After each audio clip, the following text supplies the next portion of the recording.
Assalamualaikum warahmatullahi wabarakatuh. Selamat pagi rekan-rekan semuanya. Hari ini adalah pertemuan kita yang pertama di mata kuliah Akuntansi Laporan Keuangan Syariah.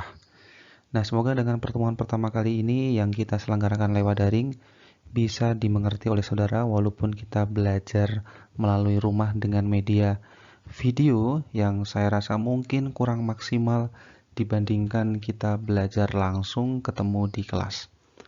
Untuk menyingkat waktu, pada pertemuan pertama ini kita akan membahas tentang analisis laporan keuangan konvensional versus syariah.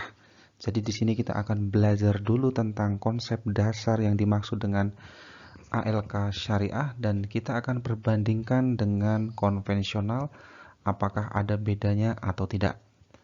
Baik, mari kita mulai dan kita awali dengan membaca basmalah dulu bersama-sama. Bismillahirrahmanirrahim. Nah, untuk yang pertama, laporan keuangan ini pengertiannya ada beberapa macam versi.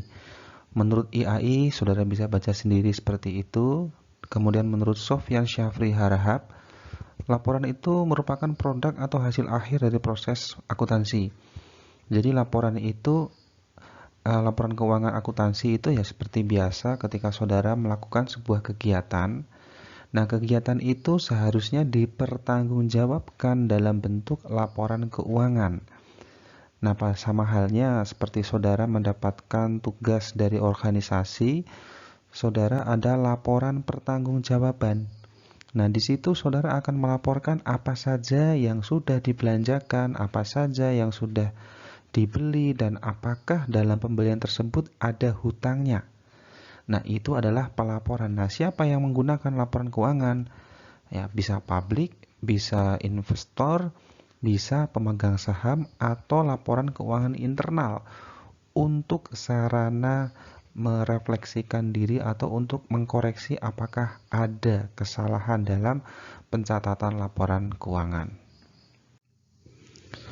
Nah, kalau untuk di laporan keuangan syariah, sesuai dengan paradigma asas karakteristik laporan keuangan syariah, itu kalau komersial, yaitu laporan keuangan konvensional itu terdiri dari laporan posisi keuangan, laba rugi, arus kas, dan perubahan ekuitas.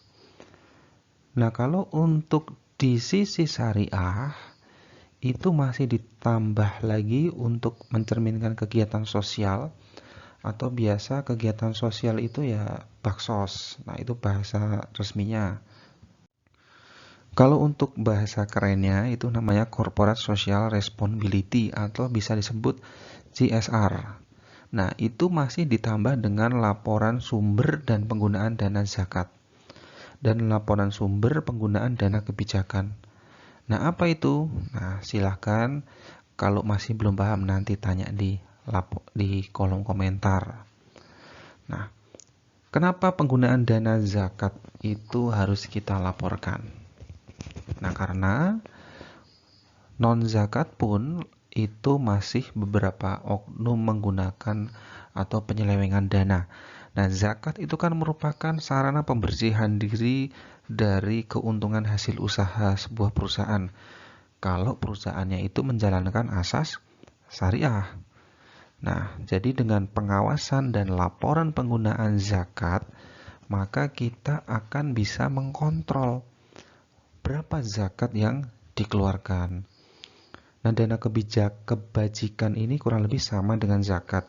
Kalau zakat ini kan disalurkan ke yang resmi itu Basnas, ya kan, Badan Amil Zakat Nasional, atau mungkin amil zakat yang sudah terregistrasi dengan pemerintah. Nah, kebajikan ini adalah dana zakat yang non tercatat pemerintah. Jadi misalkan perusahaan melakukan bakti sosial, ada bencana alam, atau mungkin pembangunan bangunan rusak di sekitar lingkungan kantor dan sebagainya. Nah, itu dana kebajikan dan itu ada laporannya juga gitu loh. Lanjut ya. Nah, kemudian pengertian dari laporan keuangan syariah mari kita baca dan pahami bersama. Laporan keuangan syariah adalah suatu proses mengatur Dengan baik, laporan yang disusun berdasarkan prinsip akuntansi yang berisi tentang status keuangan suatu instansi guna memenuhi kebutuhan pengguna laporan sesuai dengan kriteria syariah. Nah, itulah mengapa saat ini laporan keuangan itu dibedakan dengan syariah dan konvensional. Nah, mungkin ada ketidakpuasan dari pengguna laporan keuangan bahwa laporan keuangan non-syariah atau konvensional itu masih kurang bisa mencerminkan dengan budaya timur yang notabene masih beragama mayoritas muslim. Nah, kalau laporan keuangan konvensional, nah itu menurut mereka masih ada berbau-bau gaya barat. Nah, jadi laporannya kok tidak ada penggunaan zakat atau kemudian laporan pertanggungjawaban sesuai prinsip syariah. Nah, makanya dibedakan untuk pengguna yang memang menginginkan sebuah laporan keuangan itu harus berasaskan syariah. Nah, makanya tujuannya untuk melaporkan kegiatan suatu instansi untuk memenuhi kebutuhan pengguna laporan yang menginginkan proses atau hasil dengan prinsip syariah. Nah, tujuan laporan keuangan ini bisa saudara baca sendiri, mungkin bisa di pause, saya percepat saja. Ini kerangka dasar penyusunan dan penyajian laporan keuangan. Jadi ini urut-urutannya. Nah, aktiva itu mencakup apa saja. Kemudian laporan keuangan itu menyajikan informasi apa saja. Nah, ini saya skip aja. Sebentar. Jadi ini tentang karakteristik kualitatif pokok laporan keuangan. Jadi apa toh yang dimaksud dengan esensial sebuah laporan keuangan itu maksudnya apa? Nah, yang pertama itu dapat dipahami. Nah, saudara membuat laporan keuangan, laporan pertanggungjawaban, kalau yang bisa memahami hanya kita itu fungsinya buat apa? Nah, dalam laporan keuangan itu harus sesuai dengan prinsip yang sudah dibuat oleh IAI atau FASB, jadi Federation Accounting Standard Board. Nah, ini harus sesuai dengan kaidah pembuatan laporan keuangan dan harus bisa dimengerti dan dipahami. Kalau ternyata itu ada kata-kata yang memang rancu atau jumlah laporan keuangannya itu rancu, nah maka itulah fungsinya catatan atas laporan keuangan dan nanti dilampirkan. Dan yang tidak dilampirkan dalam laporan keuangan nanti ditulis di booklet itu namanya MD&A. Nah, itu berisi tentang informasi-informasi yang tidak terdapat dalam laporan keuangan. Nah, kemudian laporan keuangan itu harus relevan. Relevan dengan apa? Ya, informasi itu harus selaras dengan tujuan pemanfaatan. Misalkan, laporan keuangan menyajikan tentang apa? Perusahaan jasa. Nah, yang menggunakan siapa? Investor yang ingin mengalokasikan dananya untuk perusahaan jasa. Atau laporan keuangan yang dipublish karena itu perusahaannya itu adalah TBK. Di belakangnya ada kata-kata TBK, yaitu terbuka. Dan itu sudah dipastikan perusahaannya listing di Bursa Efek Indonesia. Nah, siapa yang menggunakan laporan keuangan yang sudah terbuka atau publish di umum? Ya, investor atau pemegang saham yang ingin mengalokasikan dananya di bursa saham. Nah, jadi harus relevan. Lanjut ya. Nah, laporan keuangan itu harus andal. Andal dalam artian apa? Bermanfaat. Bermanfaat atau dia jujur atau menyajikan laporan dan catatannya itu sesuai dengan kondisi yang terjadi di perusahaannya. Agar apa? Agar laporan keuangan itu bisa kita nilai wajar tanpa pengecualian, opini audit itu. Dan pada saat penyajian laporan keuangan itu bisa dipercaya. Nah, kalau sebuah perusahaan itu menyajikan laporan keuangan itu tidak bisa dipercaya dan banyak penipuan, nah maka sudah dipastikan investor akan menjauhi dan nanti ada sanksi bagi perusahaan yang melaporkan laporan keuangan itu tidak sesuai dengan semestinya. Sanksinya bisa berupa pidana, karena di situ ada pihak yang dirugikan, dan ketika pihak yang dirugikan itu melaporkan ke pihak polisian, maka bisa dituntut secara pidana. Pidana itu artinya dikurung, karena sudah melakukan kegiatan penggelapan atau penipuan. Jadi mohon maaf ya kalau ini agak cepat saya ngomongnya, karena memang slide kita banyak. Jadi kalau saudara ngerasa kecepatan, saudara bisa rewind, diputar kembali, atau mungkin pause sambil dipahami, karena ya kita mengejar slide. Kalau tidak saya sampaikan semuanya, nanti saudara merasa dirugikan. Lanjut ya. Dapat diperbandingkan, yang selanjutnya itu laporan harus bisa diperbandingkan. Dengan apa dibandingkannya? Dengan informasi akuntansi periode sebelumnya. Jadi nanti kita akan ada di pembahasan minggu berikutnya, yaitu perbandingan laporan keuangan. Nah, kita akan membandingkan laporan keuangan tahun 1, tahun kedua, atau tahun ketiga. Nah, fungsinya apa? Kita akan melihat apakah ada progres dari setiap laporan keuangan atau kinerja sebuah perusahaan. Nah, kalau misalkan kita akan membandingkan dari tahun 2018, 19, atau 20, kita akan bisa melihat kinerja perusahaan itu apakah bekerja dengan sebaiknya. Apakah ada progres kenaikan atau terjadi naik turun yang tidak wajar apabila kita membandingkan 5 atau 10 tahun. Maka grafiknya akan kelihatan naik turunnya itu apakah wajar atau naik yang sangat ekstrim, kemudian tiba-tiba naik secara ekstrim, karena itu juga menunjukkan kinerja perusahaan tidak sehat. Nah, maka nantilah di minggu berikutnya kita akan mempelajari tentang perbandingan laporan keuangan. Nah, dalam komponen laporan keuangan syariah, menurut standar akuntansi keuangan, itu dibagi menjadi seperti yang saudara lihat. Nah, itu ada dalam SAK. Saya rasa saya skip saja. Nah, ini pengertian tentang neraca. Nah, kalau saudara sudah mengambil ALKS, saya rasa saudara sudah kenyang dengan akuntansi keuangan menengah, atau mungkin akuntansi pengantar 2. Jadi saya tidak perlu menjelaskan apa yang dimaksud dengan neraca atau laporan laba rugi. Ya, jadi saudara bisa googling sendiri ya. Itu cuma pengertian menurut PSAK nomor 101 di paragraf 11. Kemudian apa toh yang dimaksud dengan laporan arus kas, kemudian laporan perubahan ekuitas. Nah, itu cuma pengertian, bisa saudara baca. Nah, ini yang membedakan.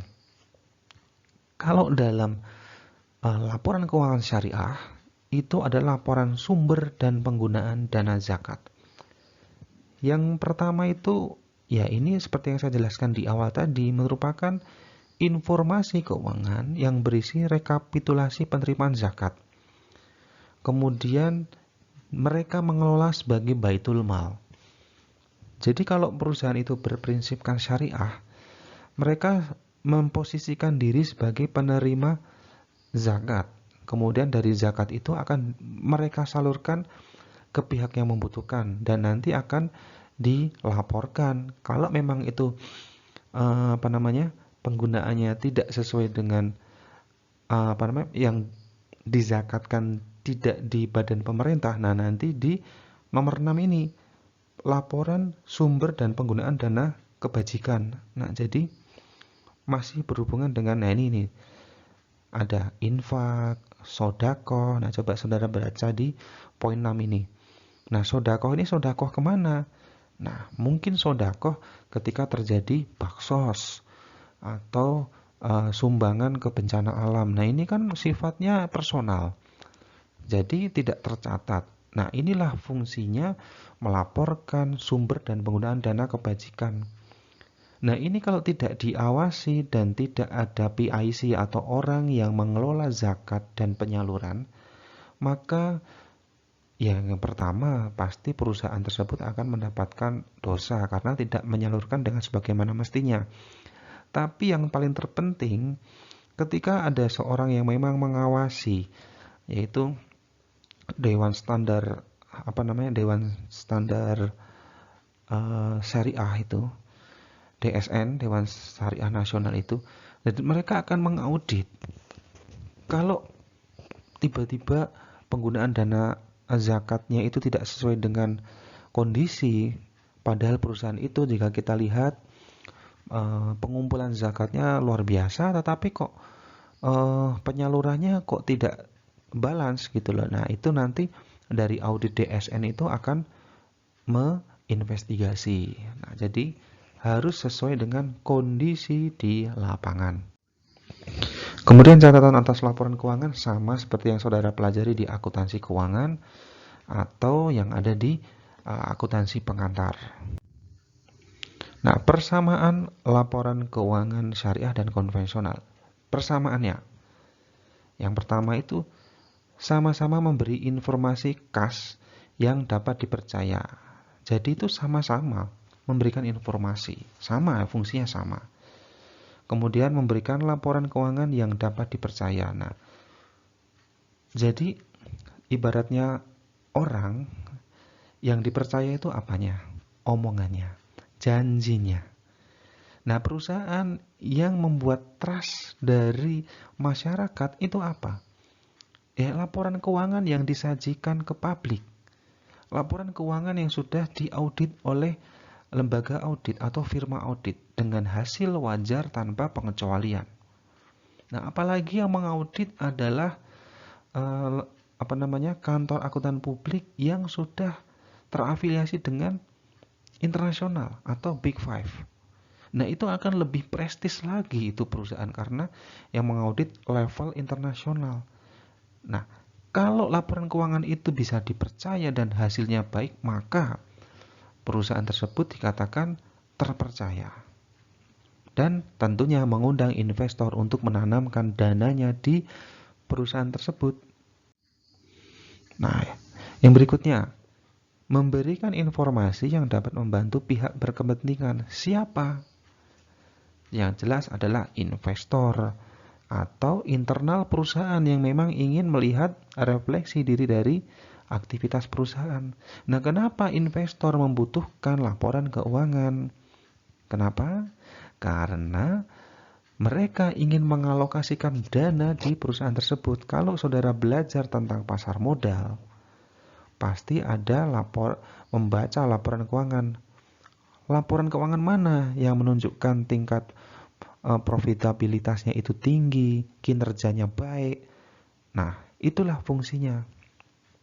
Kemudian, memberikan informasi penting lainnya yang relevan dengan pihak berkepentingan. Masih terkait dengan yang berikutnya. Informasi yang tersaji seharusnya mencerminkan dengan kepentingan investor. Apabila investor itu ingin mengalokasikan dananya di perusahaan jasa atau perusahaan dagang, nah, dalam laporan CALK atau catatan atas laporan keuangan atau MD&A, itu perusahaan harus memberikan informasi sesuai dengan kondisi di lapangan agar kebutuhan dari investor itu bisa terakomodir, gitu ya. Nah, ini perbedaannya. Nah, ini bisa saudara baca sendiri, gampang.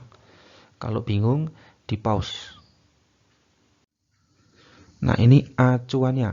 Jadi dasar saudara membuat laporan keuangan, ini undang-undangnya. Nah, jadi tidak asal membuat. Seperti saya sampaikan tadi, dasarnya kalau bank, ya itu SAK nomor sekian sampai sekian. Kalau syariah ya sama, tapi PSAK syariah khusus. Nah, itu nomornya seperti itu. Jadi itu rulesnya. Kemudian kita akan melihat dari segi akad dan legalitas. Nah, akad yaitu ini membahas tentang bank ya. Jadi saya bahas singkat saja karena ini contoh nyata dalam akad dalam bank. Ya, akad itu adalah perjanjian kedua belah pihak. Nah, fungsinya apa? Ketika akan melakukan akad kredit, nah itu harus sesuai janjinya di awal. Kalau dulu waktu pengajuan di perbankan, terutama perbankan syariah, akad di depan harus jelas.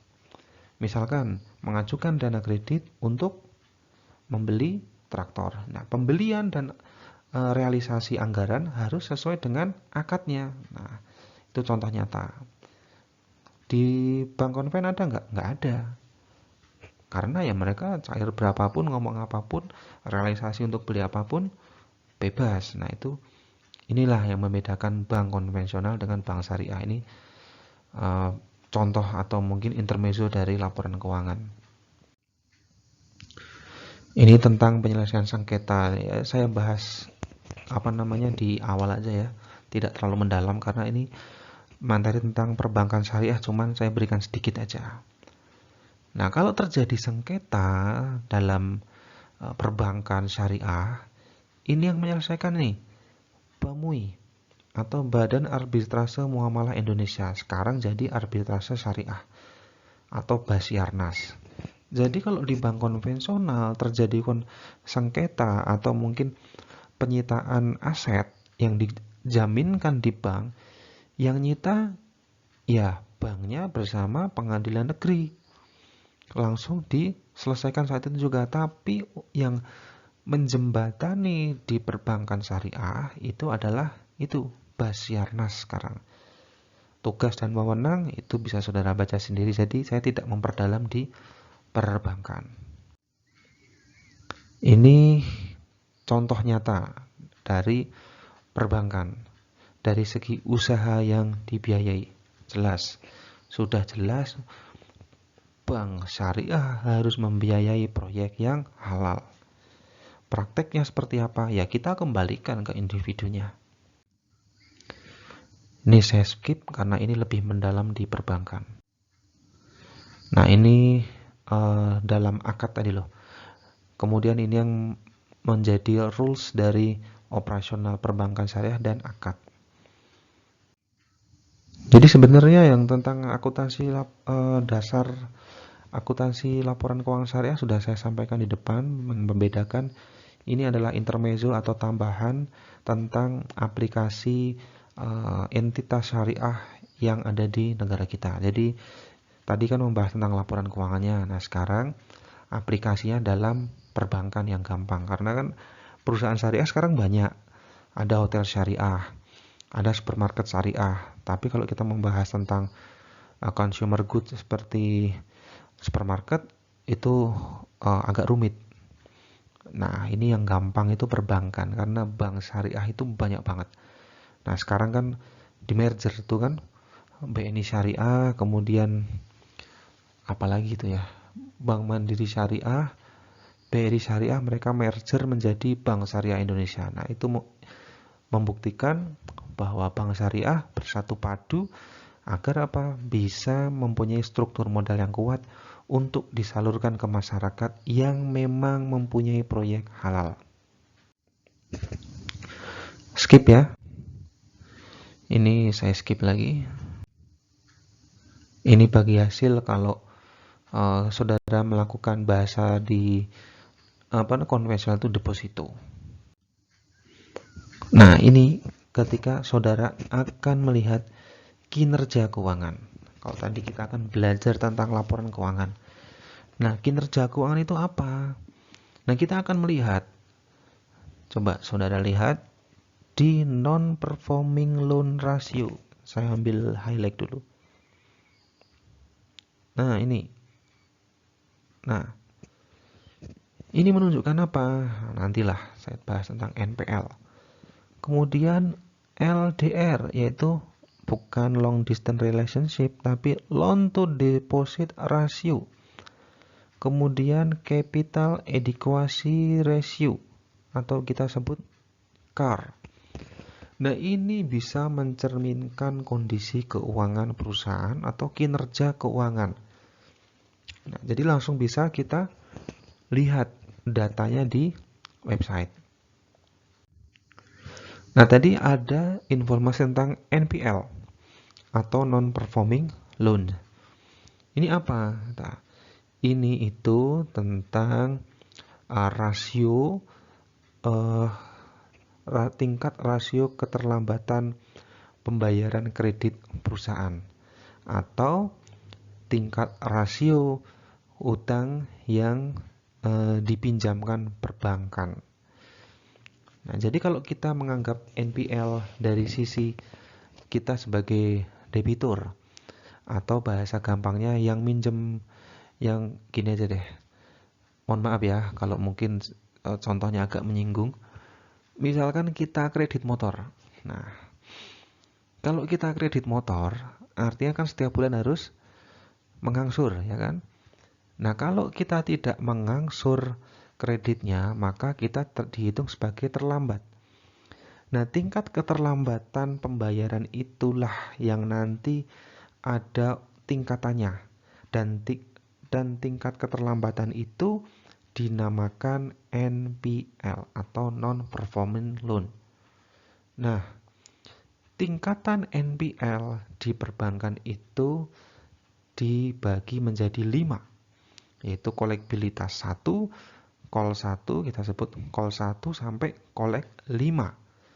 Koleknya semakin banyak, maka saudara dianggap sebagai kredit bermasalah. Kalau keterlambatan membayar angsuran motor itu 1 sampai 30 hari, maka masih dianggap wajar. Atau dinilai 30 hari itu kolekbilitasnya 1. Kalau 30 sampai 60 itu saudara sudah masuk kolekbilitas 2. Kemudian 30 sampai 90 itu sudah 3. 90 sampai 180 itu kolekbilitas 4. Itu 90 sampai 180 hari ya. Kemudian 180 sampai tak terbatas itu koleknya 5. Atau dengan kata lain kredit bermasalah. Nah, itulah yang dinamakan NPL dari sisi debitur atau dari sisi yang melakukan utang. Nah, kalau melihat dari sisi perbankan yang memberikan utang, kalau tingkat NPL-nya itu tinggi, artinya di bank tersebut banyak kredit macet. Artinya kredit yang tidak bisa ditagih. Nah, kalau NPL-nya tinggi ya berarti sisi collection-nya perbankan itu jelek.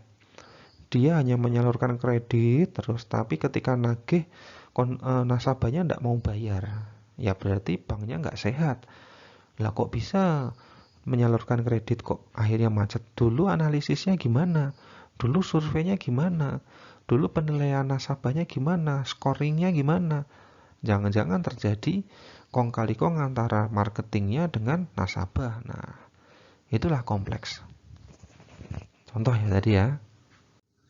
Kemudian LDR. Nah, jadi jangan dianggap wah ini pacaran jarak jauh gitu ya. Jadi kalau ini LDR itu adalah volume kredit yang disalurkan bank dan jumlah penerimaan dana dari berbagai sumber.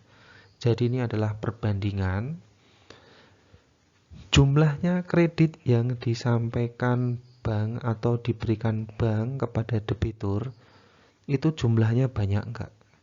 Dan nanti volumenya ini akan kita bandingkan dengan modal dari perbankan. Perbankan itu kan kalau membuat suatu entitas bank itu kan mempunyai modal. Nah, jumlah volumenya yang disalurkan itu apakah sebanding dengan tingkat NPL-nya gitu loh. Kalau volumenya itu gede dan NPL-nya gede, ya sudah, bank itu sudah dianggap mau tutup gitu loh. Dan kita perbandingkan lagi dengan penerimaan dana dari berbagai sumber. Maksudnya ya misalkan dari rate atau bunga hasil kredit. Nah, kita minjem uang ke bank itu kan ada bunganya tuh. Nah, yang bunga itu yang dianggap sebagai pendapatan bank. Jadi, mohon maaf ya, ini konvensional memang mereka tuh suka berbunga-bunga gitu ya. Nah, kalau di syariah ya pasti ada namanya keuntungan dari jual beli karena di syariah tidak ada kredit. tapi jual beli. Padahal sebenarnya sama aja, cuman dikemas dalam bahasa jual beli gitu ya. Ya, kalau menurut alim ulama ya itu mesti beda karena ada dalil dan ayatnya. Tapi karena saya sebagai pelaku dulu, terakhir sebelum menjadi dosen, saya adalah branch manager bank syariah juga. Jadi saya tahu prinsip dasar syariah seperti apa. Tidak sekedar teori yang disampaikan teman-teman dosen yang lain. Nah, kita lanjutkan. Nah, jadi LDR ini harus balance gitu loh, dibandingkan dengan NPL tadi. Nah, ini merupakan standar rasio kesehatan dari perbankan. Lanjut ya. Nah, fungsinya apa? Nah, benar kan? Untuk mengetahui kesehatan. Nah, jadi bisa dibaca sendiri. Nah, ini rasio CAR tadi yang saya di depan tadi loh. CAR itu Capital Adequacy Ratio, yaitu rasio kecukupan modal yang menunjukkan kemampuan perbankan dalam menyediakan dana yang digunakan untuk mengatasi kemungkinan risiko kerugian. Nah, maksudnya gini nih, gampangannya. Saudara, itu dikatakan cukup kalau saudara mempunyai tabungan cadangan. Ya, tiba-tiba nih motornya rusak gembos di tengah jalan. Padahal sangunya mungkin 10.000, mungkin loh ya. Sekarang 10.000 kedikitan ya. Sangunya 50.000. Nah, beli ban depan belakang ya nggak cukup 50.000. Tapi karena ada insidentil yang tidak direncanakan dan harus mengganti ban luar itu, misalkan tubles depan belakang yang mungkin bisa nyampe, harga ban tubles berapa sih? 200 kalau nggak salah. Yang bagus. Depan belakang ya 400 lah. Yaitu contoh. Saudara membutuhkan dana mendesak 400.000. Nah, tapi saudara ndak pusing karena apa? Saudara punya tabungan rahasia untuk mengatasi hal-hal yang di luar yang tidak kita ketahui. Nah, ya itulah yang dinamakan CAR. Kalau saudara bisa mengganti ban di luar uang sangu harian, maka saudara dikatakan sehat. Bisa menyediakan dana untuk mengatasi kemungkinannya dilingkarin resiko kerugian. Nah, bank juga gitu. Ketika tiba-tiba banyak nasabah yang ingin menarik dananya, bank bisa menyediakan enggak? Karena dana yang ada di bank itu kan diputer. Kita nabung di bank, dana yang kita tabung disalurkan dalam bentuk kredit. Kredit dapat bunga bank, dan itu menjadi pendapatan untuk membayar operasional mereka dan untuk membayar bunga jika nasabah melakukan deposito. Diputar-putar di situ aja. Nah, kalau tiba-tiba ada gelombang semua nasabah ingin menarik dananya dalam jumlah besar, atau ketika mungkin musim lebaran semua ingin narik uang, bank bisa nggak menyediakan? Nah, kalau bisa berarti CAR-nya ini sehat. Nah, untuk menjaga rasio CAR pada batas aman, yaitu ada persentasinya, yaitu 8%. Sudah dihitung ini. Nah, semakin besar nilai CAR-nya, berarti itu mencerminkan perbankan yang semakin baik dalam menghadapi kemungkinan risiko. Nah, ngitung rumusnya gimana? Tuh di bawah. Modal dibagi ATMR atau nilai resiko dikali 100%. Kalau presentasinya itu di atas 8% berarti sangat sehat itu bank. Itu contoh kita membaca dalam laporan keuangan ya. Kemudian ada nilai ROE atau Return on Equity. Ini tuh dulu dipelajari di akuntansi manajemen dan akuntansi biaya. Nah, kalau yang sudah ngambil biaya ya sudah nggak asing lagi. Mereka sudah menghitung dengan langsung di perusahaan dagang atau perusahaan jasa. Nah, jadi yang dimaksud dengan ROE ini apa? Nah, itu adalah rasio yang menunjukkan kemampuan perusahaan dalam menghasilkan laba bersih dengan menggunakan modal sendiri dan menghasilkan laba bersih yang tersedia bagi pemilik atau investor. Nah, dana itu kan asalnya dari macam-macam. Bisa dari perbankan minjem gitu loh. Bisa dari hasil usaha. Nah, tingkat ROE ini kalau semakin baik, artinya perusahaan dengan modal sendiri bisa mengelola dan mencetak laba bersih itu dengan sekian, itu bisa dikatakan perusahaan yang sehat gitu loh. Nah, ROE ini sangat bergantung pada besar kecilnya perusahaan. Untuk perusahaan kecil jelas modalnya kecil. Sebaliknya dengan perusahaan yang besar.